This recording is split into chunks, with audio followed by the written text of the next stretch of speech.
Dear students, good morning. Today I am going to start second part of the first chapter. And first part में हम 15 question कर चुके थे और हम अब 16th क्वेश्चन से स्टार्ट कर रहे हैं इस पार्ट में. तो देखिए क्वेश्चन क्या है. हेडिंग है थिंक एंड डिस्कस और क्वेश्चन है देखिए क्या.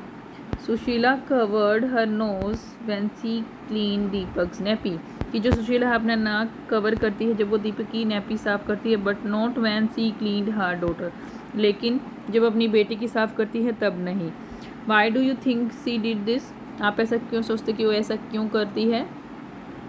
हम लेसन में पढ़ चुके हैं कि जो सुशीला है उसकी बहन अपने बेटे दीपक को उसके घर पे छोड़ के जाती है और दीपक और जो उसकी बेटी है सुशीला की बेटी वो दोनों सेम एज के हैं. ठीक है. तो जब वो दोनों की नैपी ख़राब हो जाती है तो क्या होता है उसके बारे में हम पढ़ चुके हैं. तो जब वो दीपक की नैपी को साफ़ करती है तो उसको स्मेल आती है क्योंकि वो ब्रेन में मतलब वो दिमाग में सोच रही होती है कि उसकी नैपी गंदी होगी. लेकिन जब वो अपनी बेटी की साफ़ कर रही होती है तो वो ऐसा कुछ भी नहीं सोच रही होती है. मतलब ये हमारे माइंड पे भी डिपेंड करता है कभी कभी. ठीक है. तो देखिए when we feel something is dirty we find it smell bad. कि जब हम सोचते हैं कि कुछ गंदी चीज़ है तो हम देखते हैं कि उसकी स्मेल हमें गंदी आती है. ठीक है. तो in case of Deepak Sushila thought that he is nappy to be dirty. कि जो सुशीला है वो सोचती है दीपक के केस में सोचती है कि उसकी जो नैपी है वो गंदी होगी. And in case of her daughter she did not think of nappy being dirty. और अपनी बेटी के केस में वो सोचती नहीं है कि उसकी नैपी गंदी होगी. So she covered her nose. ये सारा क्वेश्चन में से है. फिर so she covered her nose when she clean Deepak nappy but not when she clean her daughter. तो इसलिए वो जब दीपक की नैपी को साफ़ करती तो अपनी नोज़ को कवर करती है लेकिन अपनी बेटी के नैपी को साफ़ करती तो वो कवर नहीं करती है. ठीक है. तो ये हमारे ब्रेन पे भी डिपेंड करता है कभी कभी. ठीक है. ओके. नेक्स्ट क्वेश्चन देखिए. Question number 17. How do you feel when you walk near A heap of garbage. कि आपको कैसा लगता है जब आप एक कूड़े के ढेर के पास से गुजरते हो. Think of children. उन बच्चों के बारे में सोचो who spend the whole day. जो पूरा दिन बिताते हैं picking things from the such garbage. जो ऐसे कूड़े से चीज़ें उठाने में पूरा दिन वहीं पे बिताते हैं. तो उन बच्चों के बारे में सोचने के लिए कह रहे हैं. तो देखो हमें बहुत गंदा लगता है जब हम गार्बेज के पास से गुजरते हैं लेकिन वो बच्चे वहीं पे टाइम बिता रहे तो क्या होता होगा उनके साथ. उनको शायद हैबिट हो जाती है. उनकी ब्रेन धीरे धीरे क्या हो जाती है उसके प्रति हैबिचुअल हो जाती है और वो उनको फिर स्मेल आनी बंद हो जाती है. तो देखो आई फील इसका आंसर आई फील बैड. मुझे बुरा लगता है when I walk near A heap of garbage या आई फील स्मेल. ठीक है. जब मैं एक कूड़े के ढेर के पास से जाता हूँ या जाती हूँ तो मुझे बैड लगता है बुरा लगता है और मुझे स्मेल आती है. Children who spend the whole day picking things from such garbage become use to the smell. वो उसके यूज्ड हो जाते हैं. यूज्ड का मतलब हैबिचुअल हो जाते हैं. ठीक है. Their minds do not get offended by the smell. उनका जो दिमाग है ना उस स्मेल के प्रति ऑफेंडेड नहीं होता है. मतलब उनको वो गंदी नहीं लगती है. ठीक है. कि वो दिमाग में ये नहीं सोच रहे होते कि ये गंदी स्मेल है इसलिए उनको वो स्मेल नहीं आती है. ये रीज़न रहता है. नेक्स्ट क्वेश्चन देखिए. Question number 18. Is a smell bad और स्मेल गुड और bad for everyone in the same way. क्या कोई स्मेल अच्छी और बुरी है हर किसी के लिए सेम तरीके से. ठीक है. समान तरीके से. और does it depend on how each one feels about it. या फिर ये उस पर डिपेंड करते हैं कि कोई उसके बारे में कैसा फील करता है मतलब कैसा सोचता है. यस बिल्कुल हर एक बंदे के लिए अलग अलग होता है स्मेल. लेकिन ज़्यादातर क्या होता है जो गंदी स्मेल वो गंदी ही लगती है सबको. ठीक है. तो आंसर है it depends on how the person thinks about a particular smell. कि डिपेंड करता है कि आदमी कैसे सोचता है एक पर्टिकुलर स्मेल के बारे में. ठीक है. उसके ब्रेन के ऊपर भी डिपेंड कर रहा है ये. But some smells can always be bad for most of the people. लेकिन कुछ स्मेल हमेशा ही गंदी होती हैं ज़्यादातर लोगों के लिए. नेक्स्ट क्वेश्चन देखिए. लेट्स सी में write the name of a bird which has eyes on either side of its head like in humans. ठीक है.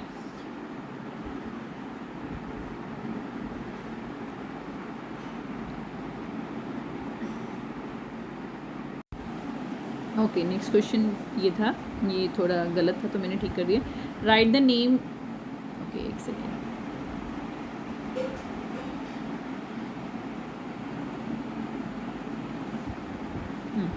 Write the name of A bird which has eyes in front of its head like in humans.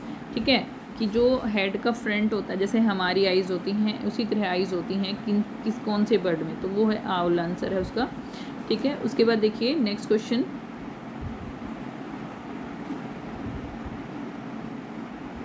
Next question है write the names of some birds, कुछ birds के नाम लिखिए which have eyes on either side of the head, जो जिनकी eyes head के या तो एक लेफ्ट में होती हैं और राइट में, आइदर साइड का मतलब दोनों साइड्स में होती हैं, लेफ्ट में और राइट में। ठीक है, मतलब सामने नहीं होती हैं, फ्रंट में नहीं होती हैं। What is the size of their eyes as compare to the size of their head, उनकी आइज़ का साइज़ कितना होता है उनके हेड के कंपैरिजन में। ठीक है, तो देखिए कुछ ऐसे एनिमल जिनकी आइज़ साइड्स में होती हैं, लेफ्ट और राइट में, मतलब सामने नहीं होती हैं, तो वो है pigeons, crows, sparrows, parrots etcetera. ठीक है, have eyes on either side of the head. उसके बाद their eyes are very small as compare to the size of their head, उनकी आइज़ जो हेड की बजाय बहुत छोटी होती हैं, जो पूछा गया था क्वेश्चन में, कितनी साइज़ जो हेड के साइज़ में उनकी जो आइज़ है वो कितनी छोटी होती हैं या बड़ी होती हैं।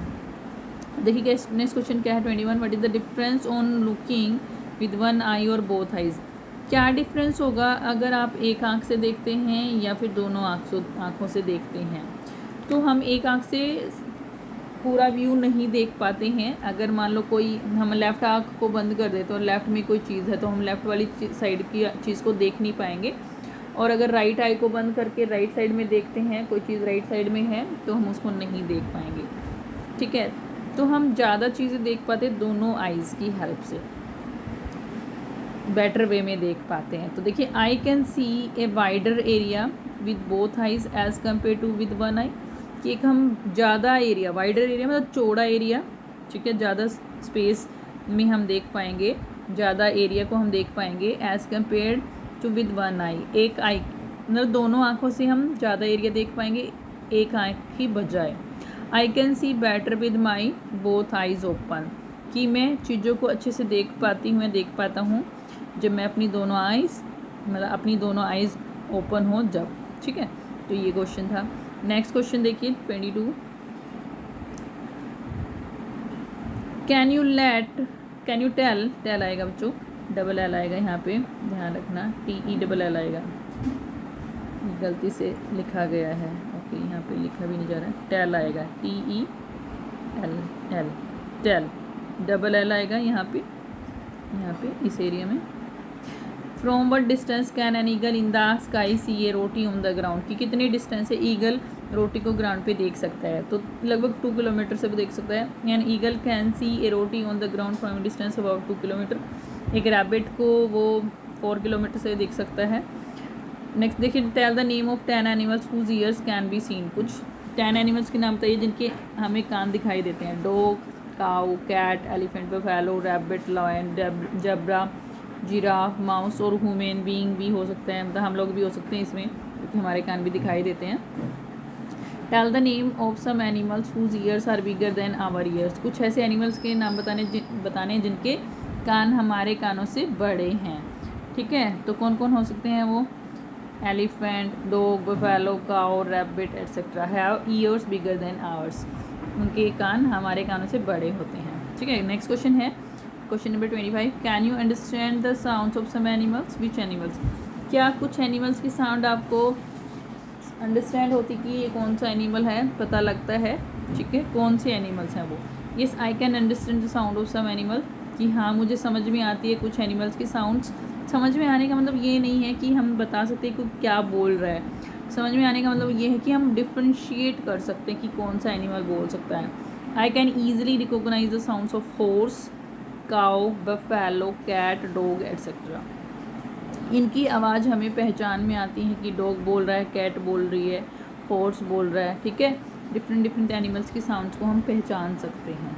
ठीक है, उसके बाद देखिए नेक्स्ट क्वेश्चन, स्लीपिंग वॉकिंग में क्या है next question, have you ever notice that during the cold season you can not see any lizard in the house, कि जब कोल्ड सीजन होता है, ठंड का मौसम होता है, तो कोई भी लिजर्ड आपको घर में दिखाई नहीं देती है। Where do you think they have gone, आप कैसे सोचते हो कि वो कहाँ चली जाती हैं? वो सो जाती हैं कहीं जाके छुप के, ठीक है। तो देखो yes I have notice the lizards can not be seen in cold season, की जो लिजर्ड्स है वो ठंड के मौसम में दिखाई नहीं देती हैं।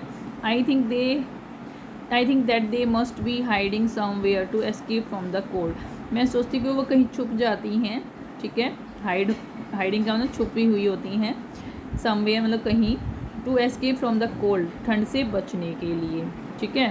तो कहीं छुपी हुई होती हैं और सो रही होती हैं। विंटर में उनका स्लीपिंग टाइम 24 आवर्स होता है। What is the sleeping time of given animals, cow, python, giraffe, cat, इनका स्लीपिंग टाइम हमें बताना है।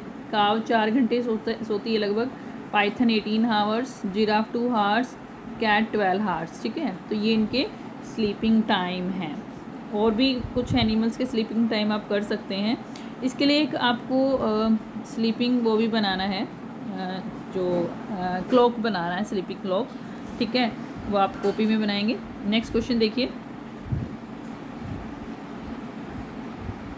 How much time better A tiger can C at night than us, कि कितनी ज़्यादा, मतलब देखो क्या कह रहा है कि जो टाइगर है वो रात के समय हमसे कितनी टाइम बेटर देख सकता है, ठीक है, मतलब हमसे कितने गुना वो अच्छा देख सकता है। A tiger can see 6 time better at night, 6 गुना हमसे रात, देखो रात को हमसे 6 गुना अच्छे तरीके से देख सकता है, ठीक है।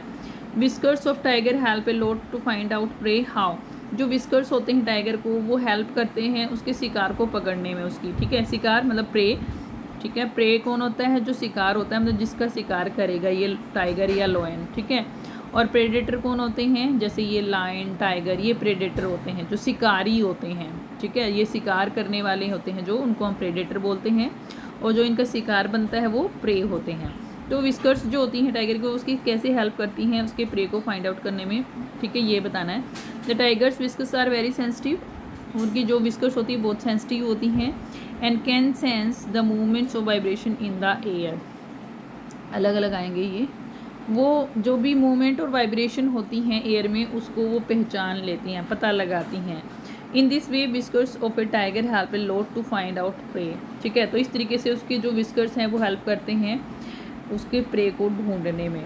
ये लाइन भी लिख देना, इन दिस वे, यहाँ पे इसके आगे इन दिस वे ये रह गई है, इन this way whiskers of a tiger, in this वे यहाँ लिख के, इन दिस वे नेक्स्ट लाइन में, इन दिस वे, फिर आगे क्वेश्चन में से ही लिखना है। Whiskers of a tiger help a lot to find out prey, ठीक है। Next question, how does a tiger mark its area, जो टाइगर है अपना एरिया कैसे मार्क करता है? आप सबको पता है जो टाइगर होते हैं उनके पर्टिकुलर एरिया होते हैं और किसी दूसरे टाइगर को अपने एरिया में आने नहीं देते हैं। तो वो अपना एरिया जो होते हैं वो किस चीज़ से मार्क करते हैं, कैसे बताते हैं कि हमारा एरिया है, ठीक है। Each tiger has its area, हर एक टाइगर का अपना एरिया होता है। Tiger marks its area with their urine, अपनी यूरिन से वो अपने एरिया को मार्क करते हैं, ठीक है। तो ये क्वेश्चंस थे, दैट्स ऑल, बाय बाय।